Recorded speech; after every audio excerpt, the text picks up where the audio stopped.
Hello and welcome back to the counseling room with TY by Nature. I'm so glad to be back. Happy New Year to everyone. Thank you to all my subscribers. So nice to be back with you. So today we're going to be talking about emotional intelligence. Please excuse me if I have to look to the side. My screen is on this side. So, if you're interested in knowing what emotional intelligence is all about, I'm sure we've all heard emotional intelligence. Please stay tuned.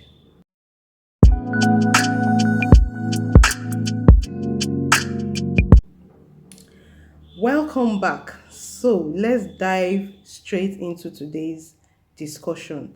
So, what exactly is emotional intelligence? I'm sure we all have different thoughts about it, but let's just break it down and see what are the components and things that emotional intelligence is made up of. So, first of all, I would define emotional intelligence as the ability to understand, use, and manage your own emotions in positive ways to relieve stress, communicate effectively, empathize with others, overcome challenges, and diffuse conflicts. So let me go over it again. Emotional intelligence is the ability to understand, use, and manage your own emotions. So that's the first part of it. Emotional intelligence, as the name suggests, is your ability to understand your own emotions, to use them and manage them positively in order to relieve stress, to communicate effectively, to empathize with others, to overcome challenges, and to diffuse conflict. So, that in a nutshell is what emotional intelligence is. So, according to Daniel Goleman, that's an American psychologist, he's one of those who helped to popularize emotional intelligence. There are five key elements to it. We have self awareness. So, these are components of emotional intelligence. You have self awareness, self regulation, motivation, empathy, and social skills. So we have self awareness, that's being able to, you have an understanding of who you are, at least to a large extent. I'll still go into it in more details as we progress. Self regulation, motivation, empathy, and social skills. Now, emotional intelligence also can be further divided into four components. Okay, so they are self awareness, like I said earlier, self management, social awareness, and relationship management. Okay, self awareness, self management, social awareness, and relationship management. You see, emotional intelligence helps us in in our self-awareness, getting to know ourselves better and then being able to relate with other people better. So the first component in emotional intelligence is self-awareness. You have to first of all be aware of who you are, know who you are, understand what triggers you, understand how you work, how you think, how you respond to situations, to events, to different stressors that may come up in life. You need to be aware of yourself, your response, your reactions. This will help you in being able to regulate, being able to self manage. So that's what leads us to self management. When you are aware of your person, your own emotions, so to speak, you'll be better able to manage self, that being your own self. So, in better being able to manage yourself, you'll be able to relate better socially. So that leads us to social awareness. So you understand yourself. So when you see some patterns in maybe other people around you, you better understand. You understand because you can relate to them in some certain ways, even if it is not totally, because we're all different. But you have better social awareness when you have better self-awareness, because the society is made up of individuals. So emotional intelligence starts from the individual being self-aware, and then that helps you to manage yourself, and in turn that helps you to be socially aware. So social awareness comes to play, and from that we go to relationship management. So you're better able to manage relationships with other people, maybe in the family, because that's the first point of contact, your place of work, your business. Then you go to social gatherings, and so many other facets of life. So these are all the components of emotional intelligence. Okay, so now let's go to signs of that signs that show you that, okay, you have a strong emotional intelligence quotient. Okay, getting along well. There are skills. So social skills are things that can also be learned, because everybody's genetic and environmental, behavioral, and so many aspects of life. We all have different makeups. So we have different ways of interacting, we have different ways of thinking, we have different experiences, different exposures, different family backgrounds, different values. So when you are able to relate better with other people who do not share the same set of dynamics as you realize that you are developing emotional intelligence skills. So, getting along well, being able to show interest in others, you're not just thinking about yourself, it's not all me, me, me. You are aware that whatever you do, the environment is not just about you. You have to consider other people. You show more interest in how whatever you're doing is going to be affecting the person next to you, or the person that is not even in close proximity with you, but the very fact that whatever it is you're doing is going to have some form of ripple effect, you consider what that effect is going to be on other people around you, and you're able to get along well with them, come to reasonable levels of reason. Then you know that, okay, you're developing in emotional intelligence. Another sign is your self-awareness level. Your self-awareness of your strengths and weaknesses. So this is where we're going to break down self-awareness.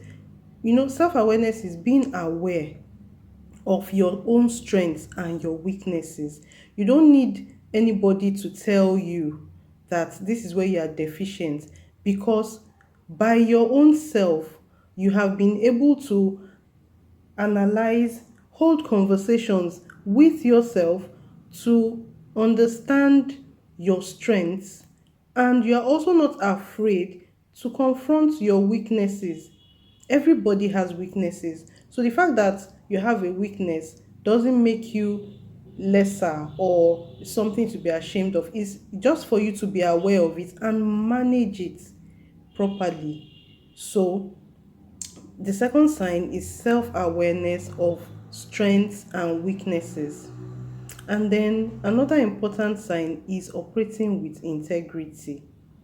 Integrity is what you will do when no one is there to see you. It's not because you are playing to the gallery, it's not because you're going to get accolades for this, it's not because you are doing things because of what people will say so that you look good in front of people. But when you are all alone, would you still uphold those same values? Would you still do those same things that you do when you are in the public eye? So this shows your level of integrity. So emotional intelligence, if you're developing and getting better in it, you realize that wherever you are, whatever the circumstance, you operate with integrity. Okay, so the next sign is self-awareness of your feelings. You can actually identify your feelings. If you're feeling angry, you can actually identify that. Yeah, you can accept it and say that at this moment I'm really angry. You are aware of the feelings. So once you are aware of the feelings, you can actually regulate it, you can deal with it. You understand? So, self awareness of feelings is another strong sign of emotional intelligence. And then another sign is being present focused. You're able to focus on what you have at hand in the present. Not that you're not planning ahead, not that you don't have future plans, but you're able to stay with the present. You're able to focus, you're able to execute, you're able to do the tasks at hand. You're not easily distracted, you don't go off course easily. These are signs of emotional intelligence. And then you're self motivated. That's the next sign. You're self motivated. Even if situations, circumstance, the economy, the world, everything around you is not motivating, you are able to draw deep from within you and motivate yourself. This is a strong sign of emotional intelligence. So you are self motivated. And then, lastly, for the signs, you have well placed boundaries. Everyone needs boundaries. You need to set boundaries with family, with friends. You have to know your limits. You have to know that at this point, this is how much I can give of myself, this is how much I can take. You have to be able to set healthy boundaries, not making yourself inaccessible, not being a social recluse. That's not what I'm talking about. But setting healthy boundaries that will help you to thrive, to be able to give the best of yourself. So that's what that boundary is talking about. Okay, so before we go, let me just give us some tips on ways in which we can increase our emotional intelligence. In case you're thinking, okay, so I've found that I'm deficient in this and this point, so how can I get better? Please excuse any background noise. Okay, so First of all, you should utilize an assertive style of communication. Being assertive is different from being aggressive, and it's different from being passive.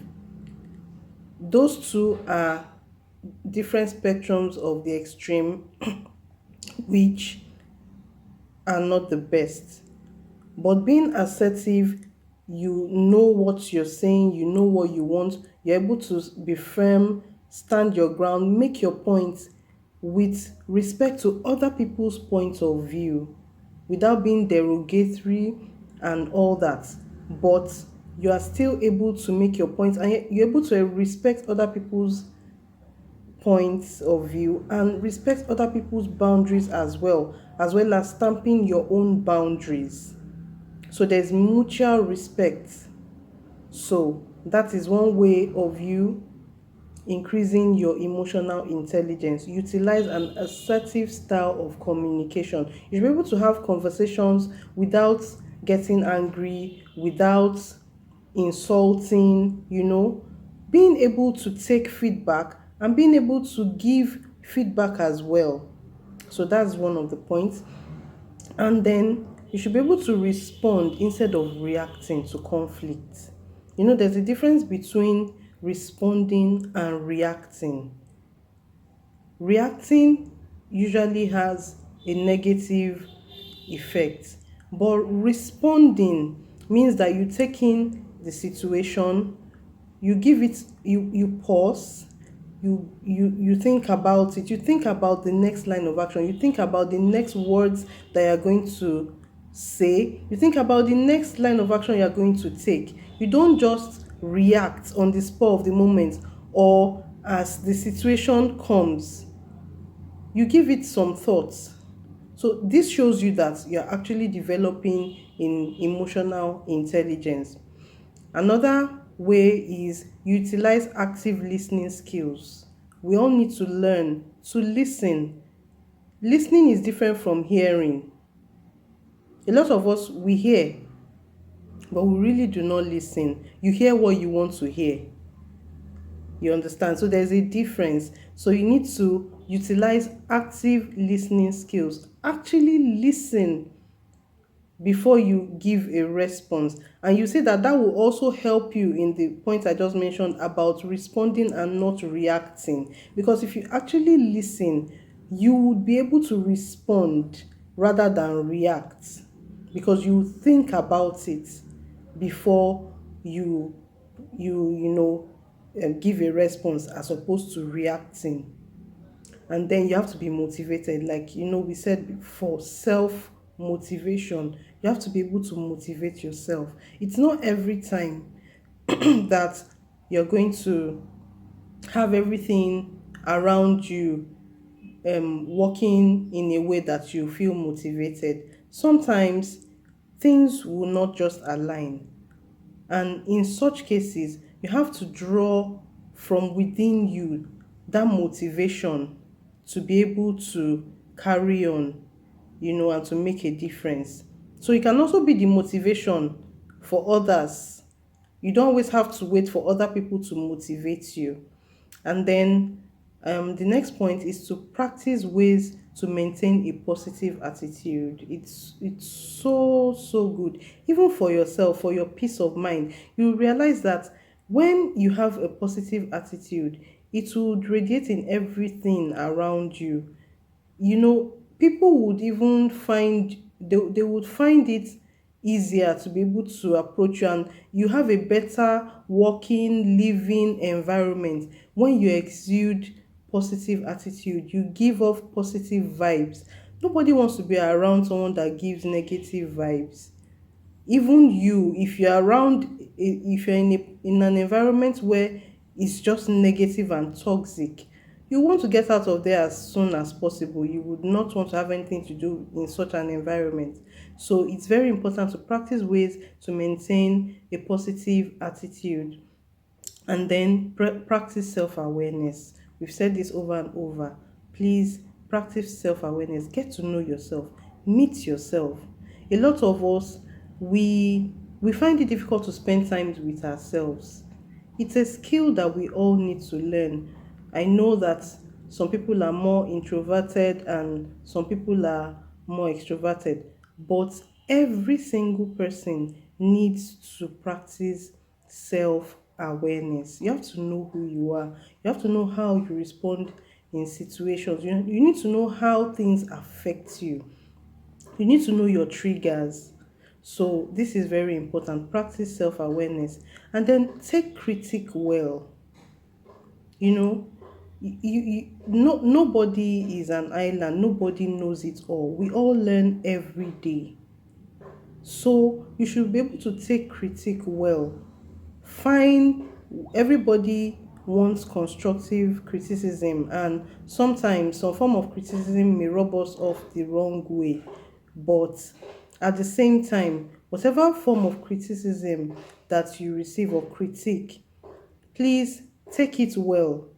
And being self-aware would also help you to be able to filter what is negative and take the positive out of it.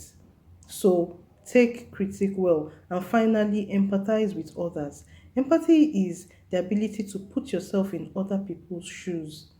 Like I said earlier, we live in a world, in a society. You are not the only one. There are other people. Your actions, your words, they affect other people around you, they affect situations around you. So we should learn to empathize with others. Put yourself in that person's shoes and try to feel what they are feeling, so you'll be able to respond and not react, just like we said earlier. So, thank you so much for joining me today. It's a pleasure to be here with you. And don't forget, this is the counseling room with TY by Nature. If you have any questions, please, my email is tybynaturedesigns@gmail.com. I'll leave it on the screen so you can send in your questions. And please, you can like this video, leave your comments in the comment section, and please subscribe. So till I come your way again, thank you for joining me today and stay blessed. Bye.